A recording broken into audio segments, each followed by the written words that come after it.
Okay, this is a poem from my book, With Fingers at the Tips of My Words, and it's called To Charlton Heston in Ben-Hur, a Rhapsody. Charlton Heston, oh Charlton Heston, guardian at the gate of my pubescent fantasies. Even before I knew the reality of what lurked beneath your loincloth, I knew I wanted it. I knew I wanted to be chained together with you in the belly of that Roman warship, to sit on the bench next to you where your dripping sweat could anoint my skin like holy oils. There with all the other nearly naked galley slaves, rowing, rowing, rowing, the drums beating, and you, Charlton Heston, next to me, bearded and hairy-chested, everything that a man should be. Skin glistening, shining with a light that is more than merely the reflection of studio Klieg's off your sweaty flesh. The drum beats driving faster, faster, slaves collapsing left and right under the incredible effort they are forced to make, but not you, Charlton Heston. When the drumming stops, you alone sit with head held high, one hand on my slouching shoulder, giving comfort. And we know, both of us, that the greatness will clothe you in glory before the final reel spins off the projector. Then you are taken to the consul's private room. I understand now that the consul is as much in love with you as I was. The old bachelor senator will legally adopt you before intermission.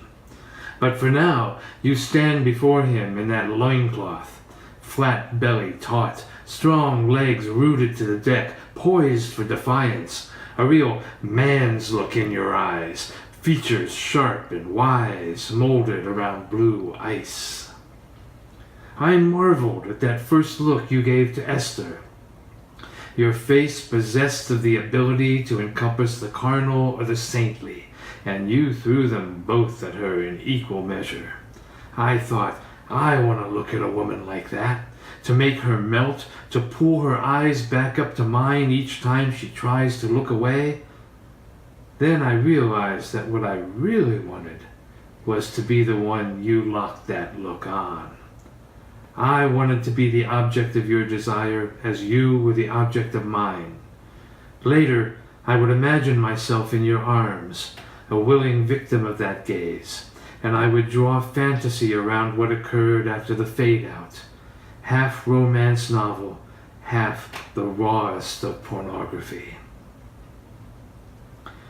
Oh, Charlton Heston, in costume drama and biblical epic, in tropical thicket and barren desert, from the naked jungle and touch of evil to Planet of the Apes and beyond, I have followed you.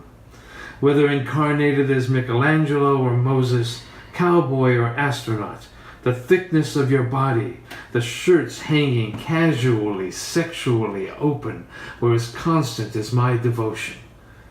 The unbelievable straightness of your spine, your strength made visible, your beauty and manliness all but touchable. Thus did I learn to define a man, strong, hairy, his gaze equally capable of freezing his enemies in their sandals as it was of melting a maiden out of her tunic. And thus defined would I judge all other men for many years, measuring them against those pecs, those shoulders, strength and righteousness personified. But I was never able to find a man who would measure up to you, Charlton Heston, each one flawed, and each flaw as arrogant and forbidding as a Roman legion. Every man I took the measure of fell short of you. With Hollywood as your willing conspirator, I sank deeper and deeper into cinema dreams, pulling the dirt of those dancing lights over my own head. Reality forever frustrated as I tried and failed to be a man you might want to love. Charlton Heston, the gift of your example came with teeth and bit through what connected me to the world. In the glow of the television screen, in stereo and special letterbox edition, I still imagine us together, slaying Romans by the hundred, never letting my Italian ancestry get in the way of my loyalty to you, Charlton Heston. For you, I would slay anyone. I would be everything Masala wasn't. I would never break your heart the way he did.